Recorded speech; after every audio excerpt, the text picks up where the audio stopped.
उसके लिए ऐसा कोई कर्म नहीं है जिसका करना आवश्यक हो। उसे कृतकर्म से न तो कुछ पाना है, न अकृतकर्म से कुछ लेना है, न किसी इच्छित वस्तु की प्राप्ति के लिए समस्त प्राणियों में से अपने स्वार्थ के लिए किसी पर निर्भर रहना है।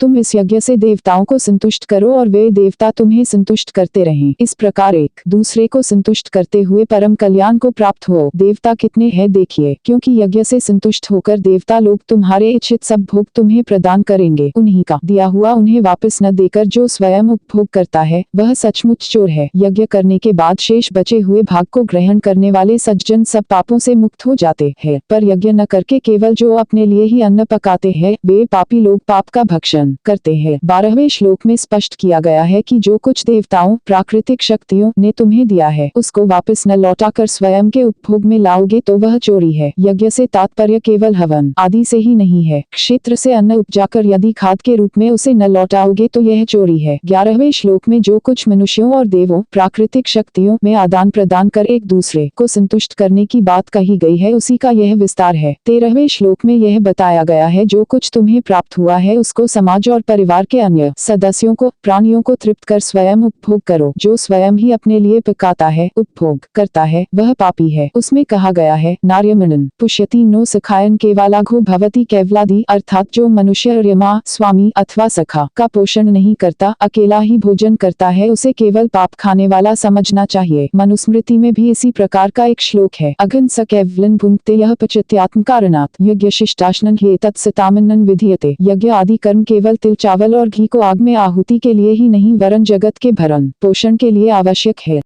प्राणी मात्र की उत्पत्ति एवं वृद्धि अन्न से होती है और अन्न वर्षा पर्जन्य से उत्पन्न होता है। पर्जन्य वर्षा का उद्भव यज्ञ से होता है और यज्ञ की उत्पत्ति कर्म से होती है। मनुस्मृति में कहा गया है कि अग्नि में दी हुई आहुति सीधी सूर्य को प्राप्त होती है और सूर्य पर्जन्य को उत्पन्न करता है। कर्म की उत्पत्ति ब्रह्म प्रकृति से या वेद से हुई और ब्रह्म अक्षर नष्ट न होने वाले परम तत्व परमेश्वर से। इसीलिए यह समझो कि सर्वगत ब्रह्म ही यज्ञ में सदा प्रतिष्ठित रहता है। एवं प्रवर्तितन चक्र नानवर्तय अघायुरिंद्रियारामो मोघन पार्थ सजीवती। 16 हे पार्थ, जो इस जगत सृष्टि के धारणार्थ यज्ञ चक्र कर्मपथ को आगे नहीं बढ़ाता उसका जीवन पापरूप है। उस इंद्रियलंपट का जो देवताओं को न देकर स्वयं ही उपभोग करने में लगा है ऐसे स्वार्थ प्रायण व्यक्ति का जीवन व्यर्थ है, पृथ्वी पर भार स्वरूप है। अतः इस यज्ञ चक्र को चातुर्वर्ण्य वृत्ति को जो संसार के धारण पालन के लिए तथा साथ साथ जीवन यापन के लिए भी आवश्यक है निष्काम भाव से चलाते रहना चाहिए। संन्यास मार्गियों का यह मत है कि जब सिद्धावस्था प्राप्त हो जाए फिर कर्म करने के चक्कर में क्यों, क्योंकि जिस व्यक्ति ने सिद्धावस्था प्राप्त कर ली उसके लिए कर्म करना न करना दोनों समान पड़ा जाए। गीता का यह 3रा अध्याय है कर्मयोग। कर्मयोग का अर्थ है निष्काम कर्म। निष्काम कर्म का सृष्टि में प्रत्यक्ष उदाहरण दिखाने के लिए यज्ञ का वर्णन किया गया है। इस प्रकरण में यज्ञ का अर्थ हवन अग्निहोत्र आदि नहीं है। गीताकार के समय में क्योंकि यज्ञों की परंपरा चली हुई थी इसलिए निष्काम कर्म को समझने के लिए एक प्रचलित शब्द को ले लिया गया है, परंतु उस शब्द में अर्थ श्री कृष्ण ने अपना ही डाला है। वह अर्थ क्या है? गीता ने जिस अर्थ में यज्ञ शब्द का प्रयोग किया है वह अर्थ है आत्मसमर्पण, अर्थात यह संपूर्ण संसार एक यज्ञ है। आत्मसमर्पण का नमूना है, निष्काम कर्म का जीता जागता दृष्टांत है। प्रजापति ने यज्ञ के साथ इस सृष्टि को पैदा किया है। यह सृष्टि चक्र यज्ञ की भावना, आदान प्रदान की भावना, स्वार्थ की भावना नहीं, परार्थ की भावना, आत्मसमर्पण की भावना, त्याग की भावना से आगे बढ़ेगा। अथवा यह तो हुआ कर्मयोग का, निष्काम कर्म का, प्रवृत्ति मार्ग का रास्ता, परंतु जीवन के मार्ग तो 2 है, कर्मयोग तथा सांख्य योग। प्रवृत्ति मार्ग तथा निवृत्ति मार्ग, निष्काम कर्म तथा कर्म संन्यास। अर्जुन के हृदय में यह जानने की इच्छा उत्पन्न हुई कि सांख्य दृष्टि से श्री कृष्ण को क्या कहना है, कर्म संन्यास की दृष्टि से देह को अनित्य तथा देही को नित्य समझने की दृष्टि से। परंतु जो मनुष्य केवल आत्मा में ही रत, आत्मा में ही तृप्त और आत्मा में ही संतुष्ट हो जाता है उसके लिए करने हेतु स्वयं का ऐसा कोई कार्य शेष नहीं रह जाता जिसका करना आवश्यक हो। इस संसार में उसे कर्म करने से कुछ भी प्रयोजन सिद्ध करना नहीं है और न ही न करने से कोई पदार्थ प्राप्त करना होता है और न उसे इन समस्त भूतों पर किसी प्राप्त होने योग्य पदार्थ के लिए निर्भर रहना पड़ता है। उसके लिए ऐसा कोई कर्म नहीं है जिसका करना आवश्यक हो। उसे कृत कर्म से न तो कुछ पाना है, न अकृत कर्म से कुछ लेना है, न किसी इच्छित वस्तु की प्राप्ति के लिए समस्त प्राणियों में से अपने स्वार्थ के लिए किसी पर निर्भर रहना है। इस प्रकार जब सांसारिक कर्मों एवं एवं संबंधों से कोई अपेक्षा नहीं रहती तो भी अपनी फिलासक्ति छोड़कर कर्तव्य रूपी कर्मों को हे अर्जुन तू करता रह, क्योंकि आसक्ति रहित होकर अपना कर्तव्य पूरा करने वाले को ही परम गति मिलती है। यह सत्य है कि यज्ञ और कर्म परम श्रेय को प्राप्त करने के साधन है, परंतु कर्म भी 3 प्रकार के होते हैं। प्रथम वे कर्म जो यज्ञ की भावना के बिना व्यक्तिगत सुख भोग के लिए किए जाते हैं। ऐसे कर्म पूर्णतया स्वार्थमय एवं अहंकारिक होते हैं और जीवन के सच्चे विधान, लक्ष्य और उपयोग से वंचित रहते हैं। मोघन सजीवती। दूसरे वे कर्म जो सकाम भाव, वह किसी भी वस्तु के लिए न देवताओं पर निर्भर करता है न मनुष्यों पर, वह किसी से भी लाभ प्राप्त करने की चेष्टा नहीं करता, कारण उसके लिए आत्मा आनंद ही पूरी तरह तृप्तिदायक होता है, परंतु फिर भी वह केवल भगवान के लिए शुद्ध यज्ञ की भावना से, आसक्ति और कामना से रहित होकर कर्म करता है से किंतु यज्ञ रूप में किए जाते हैं। उनके उद्देश्य यज्ञों से फल प्राप्त करके सुख भोग ही होते हैं, अतः इनमें जितने अंश में यज्ञ की भावना होती है उतने ही निवेदित और पवित्र होते हैं। तीसरे वे कर्म जो हर प्रकार की कामना और आसक्ति के बिना किए जाते हैं। ये तीसरी श्रेणी के कर्म ही मानव आत्मा को परम श्रेय प्राप्त कराते हैं। योग वाशिष्ठ में भी ऐसे ही प्रसंग पर जब राम ने पूछा कि मुझे बतलाइए कि मुक्त पुरुष कर्म करे, तब वशिष्ठ ने जो उत्तर दिया उसमें गीता के तीनों श्लोकों का सार आ जाता है। ज्ञानी पुरुष को कर्म करने या कर्मों को छोड़ने से कोई लाभ नहीं उठाना होता, अतएव जैसा भी जो प्राप्त हो जाए कर्तव्य रूप में किया करता है। जनकादि ने भी इस प्रकार निष्काम भाव से कर्म करते हुए ही सिद्धि पाई थी। इस प्रकार लोक संग्रह हेतु से भी कर्म करना ही उचित है। इसी विषय में जनक सुलभा संवाद में जनक ने कहा है, हम मुक्त संग होकर आसक्ति छोड़कर राज्य करते हैं। यदि हमारे एक हाथ को चंदन लगाओ और दूसरे को चील डालो तो भी हमें सुख दुख एक सा है। हम निष्पृह हो अपना कर्तव्य करते रहते हैं। वैसे भी देखा जाए तो महान पुरुषों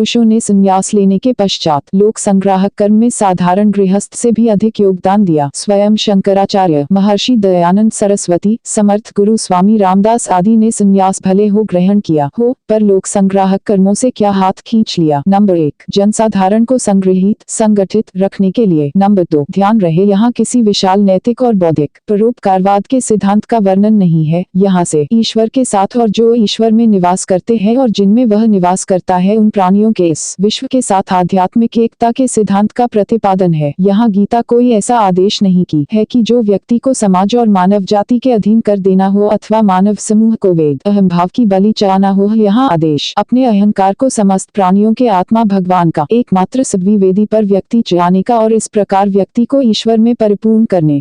श्रेष्ठ यानी आत्मज्ञानी योगी जिस प्रकार का आचरण करते हैं साधारण व्यक्ति भी उसी प्रकार का आचरण करते हैं। वह जिसे प्रमाण मानता है अन्य लोग भी उसी की प्रमाण मानते हैं। जैसे स्वामी दयानंद सरस्वती ने वेद को प्रमाण माना तो लाखों लोग उनके पीछे चल पड़े। श्री अरविंद ने योग को जीवन का सार कहा तो योग के नाम पर ही लाखों लोग उनसे जुड़ गए। तैत्तिरीयोपनिषद वाली एक अनुवाक 11 के तीसरे मंत्र में भी यही कहा गया है, अथ यदि ते कर्म विचिकित्सा व वृत विचिकित्सा वा स्यात् ये तत्र ब्राह्मणा समर्षिणः अलूक्षा धर्म कामाः स्युः यथा ते तत्र वर्तेरन् तथा तत्र वर्तेथाः ये तत्र ब्राह्मणा युक्ता आयुक्ता अलूक्षा धर्म कामाः स्युः यथा ते तेषु वर्तेरन् तथा तेषु वर्तेथाः एष आदेशः एष उपदेशः एषा वेदोपनिषत् एतदनुशासनम्। अर्थः यह सब कर्तव्य कार्य करते हुए भी यदि तुमको किसी अवसर पर कर्तव्य निश्चित करने में दुविधा उत्पन्न हो जाए, किसी एक निर्णय पर अपनी बुद्धि से निर्णय न कर सको, किन कर्तव्य विमूढ़ हो जाओ, तो ऐसे समय में उत्तम विचार वाले उचित राय देने में कुशल, सत्कर्म एवं सदाचार में तत्परता पूर्वक लगे हुए, सबके साथ सद्व्यवहार करने वाले जो ब्रह्मवेत्ता विद्वान हो, वे जिस प्रकार आचरण करते हैं उन्हीं का अनुसरण करो। ऐसे प्रसंगों में उन्हीं लोगों से परामर्श लो, उन्हीं के द्वारा स्थापित आदर्श का अनुगमन करते रही। जो मनुष्य किसी दोष से लांछित हो गया हो, उसके विषय में असमंजस में होने पर जो विचारशील, व्यवहार कुशल, सदाचार में पूर्णतया संलग्न, धनादि की कामना से रहित निस्वार्थी विद्वान ब्रह्मवेत्ता लोग उसके साथ जैसा व्यवहार करें वैसा हो तुम्हें करना चाहिए। यही शास्त्र की आज्ञा है, उनका व्यवहार ही प्रमाण है। स्पष्ट है कि इन कर्तव्य विमूढ़ता की स्थिति में लोग श्रेष्ठ आत्मज्ञानियों का ही अनुसरण करते हैं। गीता का श्रेष्ठ मनुष्य वह है जिसका संपूर्ण व्यक्तित्व एकमेव अद्वितीय परात्पर और वैश्व भगवान को सत्ता, प्रकृति और चेतना में अर्पित हो गया है और जिसने अपने लघु आत्मा व्यक्तित्व को खोकर अपने बृहत आत्मा व्यक्तित्व को प्राप्त किया है, जो दिव्य भाव संपन्न हो गया है। उसके प्रभाव, उसके उदाहरण में वह शक्ति होती है जो साधारण श्रेष्ठ मनुष्य में नहीं हो सकती। अवतार अर्जुन के सामने स्वयं अपना उदाहरण, स्वयं अपना प्रमाण, आदर्श उपस्थित करते हैं। श्लोक में पठित शब्द से यहाँ के समान छोड़ता नहीं हूँ जो कर्मों के परित्याग को अपने लिए अनिवार्य मानते हैं। भाव प्रकट होता है कि मैं कर्म में ही हूँ और उसे उन सन्यासियों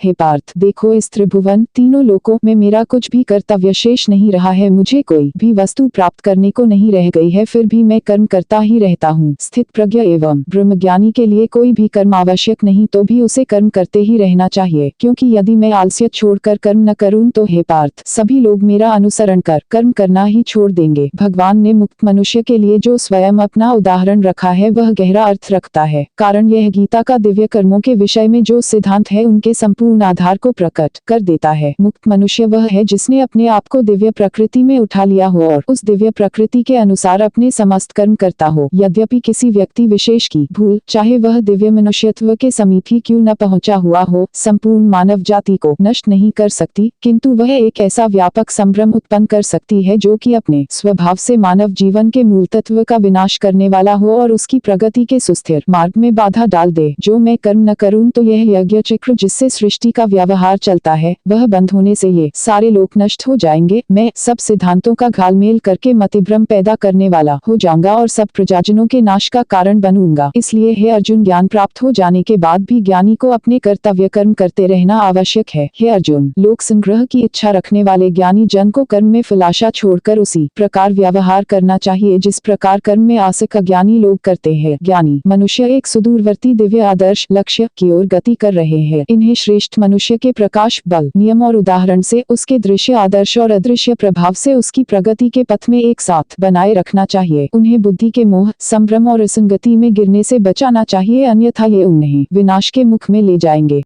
पुरुष कर्म फिलासक्त व्यक्तियों में भेद बुद्धि उत्पन्न करने का प्रयत्न न करे, स्वयं स्थित प्रज्ञ हो अपने कर्तव्य रूप कर्म करे और सभी से करावे। कहने का तात्पर्य यह है कि लोक संग्रह के लिए स्वयं तो अपने कर्तव्य को अनासक्त भाव से पूरा करे ही और दूसरों से भी प्रसन्नता पूर्वक करावे। यदि उन्हें फिलाशा त्याग कर कर्म करने को न समझाया गया तो संभव है वे लोक संग्रह के उस कर्म से विचलित होकर उस कर्म से ही हाथ खींच लें। इस प्रकार लोक संग्रह में विघ्न उत्पन्न हो जाएगा जो कर्मयोगी का उद्देश्य नहीं है। कुछ लोग यह राय देंगे कि स्थित प्रज्ञ स्वयं कर्म न करके लोक संग्रह के लिए दूसरे लोगों को प्रेरित करे, जिन्हें सदाचरण का दृढ़ अभ्यास नहीं। यदि उन्हें उद्देश्य मात्र दिया जाए, सिर्फ ज्ञान बताया जाए, तो वे इस ज्ञान का दुरुपयोग कर सकते हैं। लोग आचरण का अनुसरण करते हैं, कोरा शब्द ज्ञान उन्हें थोथा लगता है। कहावत है कि भेड़जी तो भुट्टा खावे, दूसरा न ज्ञान बतावे। प्रकृति के सत्व, रज, तम गुणों से ही सब प्रकार के कर्म हुआ करते हैं, पर अहंकार से मोहित अज्ञानी पुरुष समझता है कि वही करता है। परंतु हे महाबाहु अर्जुन, जो व्यक्ति तत्वविद है, तत्व को जानता है और गुण तथा कर्म इन दोनों के विभाग को, भेद को समझता है, वह यह जानकर कि मैं कर्म नहीं कर रहा, मेरे मुझसे संबद्ध सत्व रजतम ये गुण ही प्रकृति के सत्व रजतम गुणों पर क्रिया प्रतिक्रिया कर रहे हैं, इस प्रकार गुणों में आसक्ति करके उनके जाल में नहीं फंसता। गुण विभाग और कर्म विभाग से आत्मा को पृथक अर्थात निर्लेप जानना ही इनका तत्व जानना है। त्रिगुणात्मक माया के कार्य रूप 5 महाभूत और मन, बुद्धि, अहंकार तथा 5 ज्ञानेंद्रियां, 5 कर्मेंद्रियां और शब्दादि 5 विषय, इन सब के समुदाय का नाम गुण विभाग है और इनकी परस्पर की चेष्टाओं का नाम कर्म विभाग है। इस विषय में श्री अरविंद कहते हैं सत्व, रज और तम ये 3 प्रकृति के गुण है। सत्व बुद्धि का बीज है, इसका कार्य है शुभ, सामंजस्य, सुख और प्रकाश, यह प्रकृति के कार्यों को सुरक्षित रखता है। रजोगुण शक्ति और कर्म का बीज है, इसका अर्थ है कर्म, प्रयास, संघर्ष, काम, क्रोध आदि। आवेग तमोगुण जड़ता, अकर्मण्यता, अज्ञान का मूल है, इसका कार्य है सत्य और रज के कार्यों का विनाश। आवरण, अंधकार, अयोग्यता और अकर्म यह गुणों का विभाग और उनके कर्मों का विभाग है। कथा सुनने के लिए बहुत बहुत धन्यवाद। अगर यह कथा अच्छी लगे तो वीडियो को लाइक और शेयर करें। इस तरह की कथा सुनने के लिए चैनल को सब्सक्राइब जरूर करें। कमेंट में राधे राधे जय श्री कृष्णा जरूर लिखें।